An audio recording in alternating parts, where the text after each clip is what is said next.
Hello, good evening, welcome back to the channel. My apologies that I'm going to be behind the camera tonight, but time has got away from me this evening. What you're seeing in front of you is a physically simulated world created by Nvidia. This world is called RacerX, and everything that you're seeing in the environment is physically simulated, down to the dust and smoke particles, the lighting, the ray tracing. Everything in this demonstration shown here is done, as Jensen said, by a single GPU. Now I think the name sort of gives it away, RacerX, because here we have these radio remote control cars. And while I'm playing this footage, I just wanted to try and pick it apart a little bit, because this is the future of gaming. Rather than having baked or predefined simulations, Jensen says that everything in this world is fully simulated. Now, you saw in some of the footage earlier, as the remote control cars were spinning around on that surface, there was surface deformation. Now, I've slowed this part down here so we can get a look at the remote control cars as they're spinning, and I've got to say, the smoke particles and the way the smoke's coming off the tyres looks realistic, but I imagined on that surface there'd be more bobbing around, and as that car spins there, the front wheels would dig in a little more. But the thing is, we don't have the properties of the surface, we don't know how soft or hard the surface is, we don't know the weight of the remote control cars on those surfaces. I mean, as you can see, the jumping, there is a bit of bounce on them. Also, it depends on the tyres on the car. It's something you'll be able to see in just a second. On this surface, I think it catches it really well. Something I wanted to mention there, going across cardboard, but very little surface deformation. Now, as this car sort of slides around this corner, is in opposite lock, it looks quite believable and quite realistic. Now, Nvidia can slow this down into perfect. Look at the back wheel there coming off the floor. It's cocked one wheel, it's steering in, it's opposite lock, it's on carpet, so it's a different surface friction than the wooden floor that we saw earlier. And I think that was a nod to, you know, a bit of like a Ken Block drift, knocking the dominoes down. Now look how the tyres bobble. That speaks of actual physics, because the tyres on that were knobbly, and as it went round the corner you could see it bobbling a bit. I have speeded this footage up here because I didn't want it to linger on too long in the video, but there are definitely traits of this being physically simulated. I think what we're seeing is the future. Obviously, this demo is just showing off what's possible, but I think perhaps it's a long way off. What I would like to see is a playable version of this, and to actually be able to drive the cars. That would then give us a real idea of how good that simulation is. So officially powering that RacerX demo was an Ada Lovelace GPU, although they didn't say which one it was, but now officially named as Ada Lovelace. And we're going to move on to the 76 billion transistors on a 4nm process, 90 shader teraflops, 200 ray tracing teraflops, and we have the 4th generation tensor cores for the deep learning super sampling. The problem is there, I'm just talking numbers at you, and for some of you out there that's not going to mean a lot. So to put it into perspective, the RTX 4090 absolutely destroys my RTX 3080 Ti on a level that we haven't seen since Pascal. Now, something that's also been added to the 40 series cards is DLSS 3, the Deep learning super sampling. Now this is exclusive at the moment, as I understand, to RTX 40 series, and that's because of the new hardware these cards contain to run DLSS 3. Now Jensen went into quite some detail explaining how DLSS 3 works, but just to give you some idea, here's Cyberpunk 2077, DLSS off. There, now we're on with DLSS 3, ray tracing on, and we're up to 90 frames per second.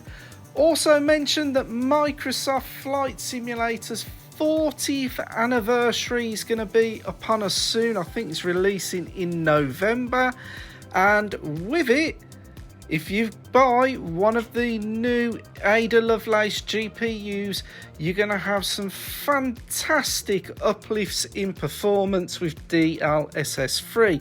Now, the flight sim market enthusiasts out there, I can see a lot of people going for the 4090. And me personally, we'll come to that in the end of the video in a minute. Now, for anyone who loves their cake, this was an absolute surprise.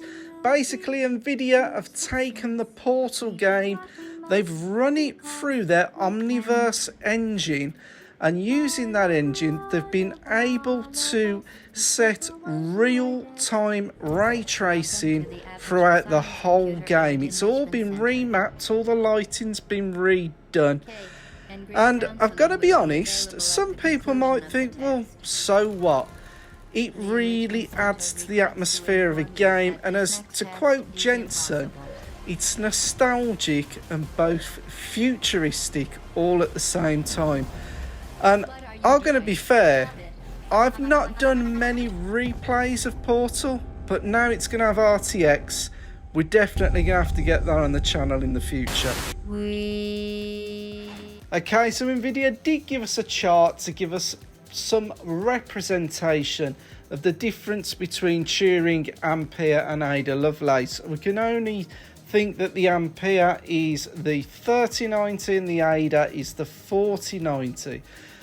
But, and we knew this was coming, the prices. So the GeForce RTX 4090 is available from the 12th of October, $1,600 there, but as we know, the UK always gets a markup.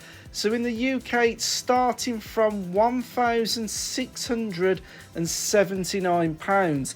Now that's just the Founders Edition. AIB cards are going to be far more expensive. And as Jensen holds the 4090 there, don't forget this isn't the flagship card. The RTX 4090 Ti has been leaked.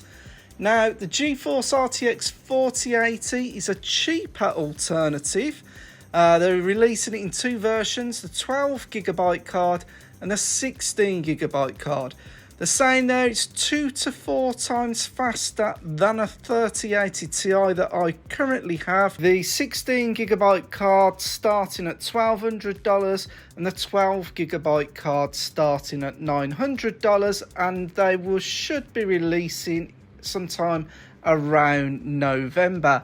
Now in this slide, Nvidia was trying to justify that you can still buy an RTX series card and they're starting from $329. But just going back to the slide from the GeForce website, you can see there UK prices are higher.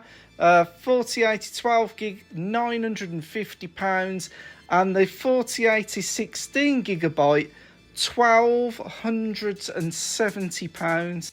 So clearly there's a markup on price this time round with Ada Lovelace. Now, is that a barrier to you getting a 40 series card? Would you consider for now jumping onto a 30 series card, considering eBay's flooded with X mining cards? And not only that, I think there will be people perhaps selling off their 30 series card to try and fund a 40 series card.